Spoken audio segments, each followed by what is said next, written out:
it downfield. It is. Oh, it's caught. John Moran in the clutch. Oh, my word. Oh, my God. Deep to right field. Way up there. And way down the sideline. Jefferson. Another huge run. Jalen Red broke tackle. Stayed on his feet.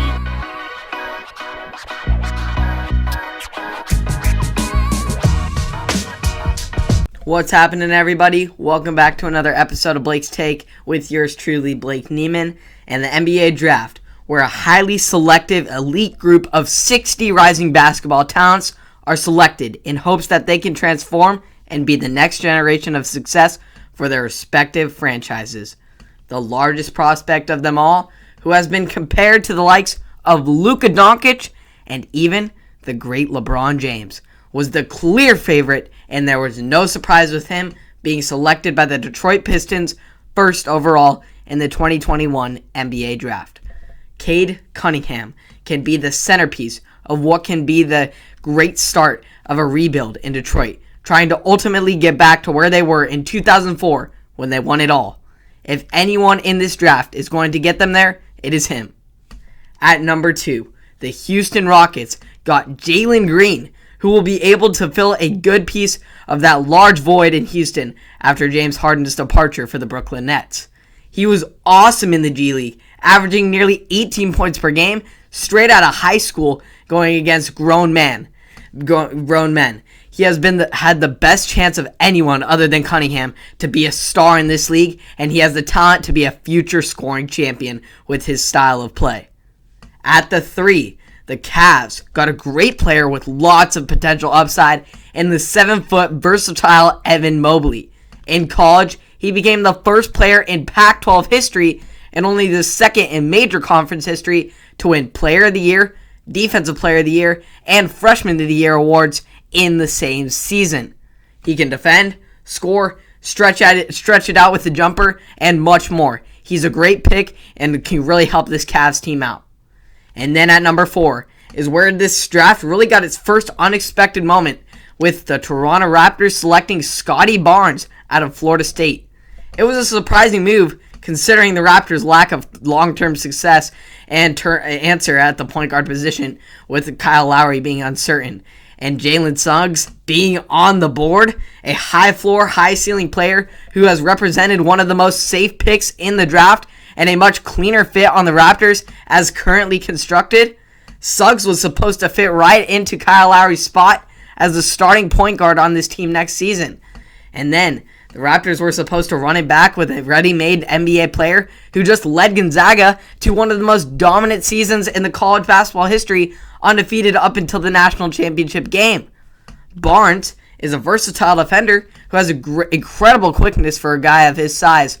However, his lack of a three-point shot, going just 27.5% from on the arc last year, creates some concern of how he can contribute now. But if the Raptors can build and the shooting around him, he'll be just fine.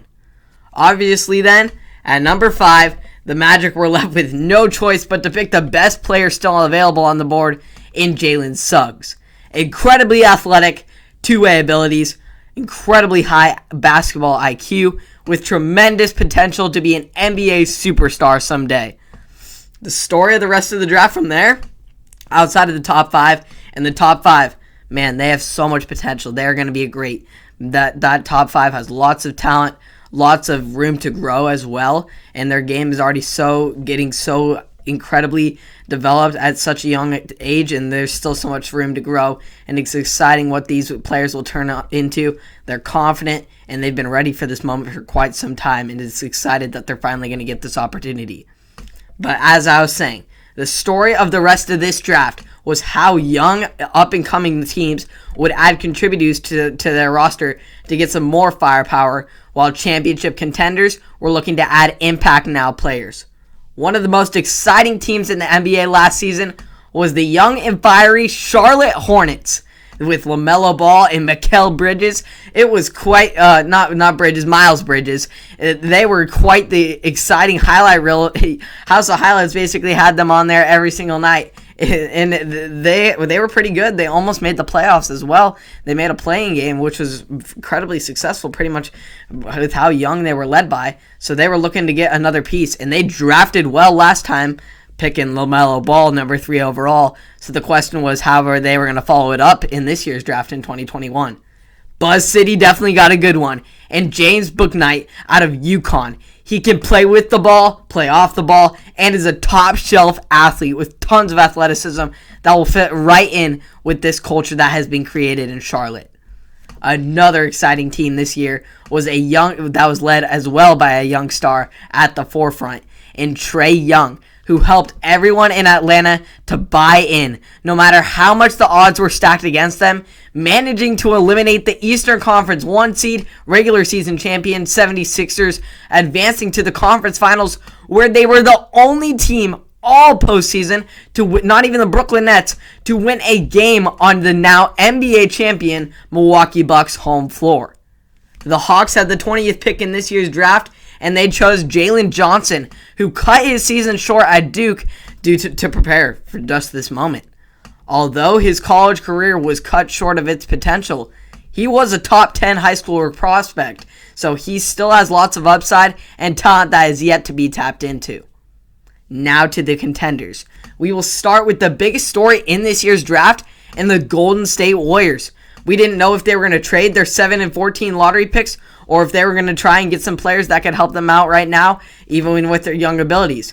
They really needed to be wise in getting those players that could come in and make an impact now with the time frame on Curry's prime closing, that window just shortening and shortening every day, and not knowing how much longer Clay can be in his prime with all the injuries that have come. So with the 7th pick, the Warriors chose to keep it, and they went with an 18-year-old out of the G League and Jonathan Kuminga. He may be young and not exactly ideal for the Warriors at this time, but he has so much upside. Probably just as many, arguably as many as players in the top 5. That he has incredible talent, incredible scorer, versatile, and he was great in the G League alongside Jalen Green. He's a great player, only 18 years old, has lots of room to grow, and it's an exciting pick. I don't know how much it fits now, but so that's why the Warriors then had 14 pick, which allowed them some security just in case he's not as mature enough quite yet. But they definitely got a mature player in Moses Moody out of Arkansas at 14, a team he led to an Elite 8 as a freshman. With 3 and D skills, Moody should be an incredible immediate impact on the wing for the Warriors and also display some shot creation and playmaking abilities, the potential down the line. So Moody should fit right in nicely with Curry, Thompson, and Green with the ability to play in multiple different lineups given his size and athleticism. So then the biggest story of the draft. The Lakers traded their picks to the Wizards in a blockbuster trade for Russell Westbrook, which I will get more in-depth on in the next episode, of course. And neither the Bucks or Suns had a first-round picks, so that leaves only one, pretty much the contender left. The current favorite to win next year's NBA championship, the host of this year's draft in the Brooklyn Nets. The Nets already have so much firepower, tons of stars with Kevin Durant, Kyrie Irving, and James Harden, probably all top 10 players on the planet. Yet one of those stars needs to rest eventually in this game, especially with how injury prone they were last year. And the Nets don't have a ton of depth right now, so they were trying to fill that void in the draft. So, here we go. Brooklyn managed to pick up a guy who will be a great addition coming off the bench. I'm surprised he got this far down in the draft. With these superstars, he's going to be an incredible asset off the bench, averaging 23 points per game last year at LSU, was consistently playing in 29 games all season, shooting 40.6% overall and 32.5% from three-point range. I can only be talking about Cameron Thomas, was an incredible player last year at Louisiana State University. Was great SEC freshman in the year, I believe. He was an incredible force, and he's going to be a great asset for the Brooklyn Nets off the bench. He showed his skill in college, was only of a handful of SEC and Big 12 players to ever accomplish that such feat. So he'll be a great asset for the Brooklyn Nets. I have no doubt, even though with the star power, I know that the Nets have so much with Harden, with KD, with Kyrie. I know it's going to be hard for them to get minutes, but he's going to be an impact player for sure. So we'll see how that goes with them. But just 2 picks later, they got another guy, and a great guy to solve the Nets' extreme problem on offensive rebounding with Darren Sharp. He's 6'11", 265-pound force, who was the best college offensive rebounder. He was the best offensive rebounder in college basketball. This is going to be great for the Nets. Having a guy who can get put-back looks for these superstar shooters who put up many shots.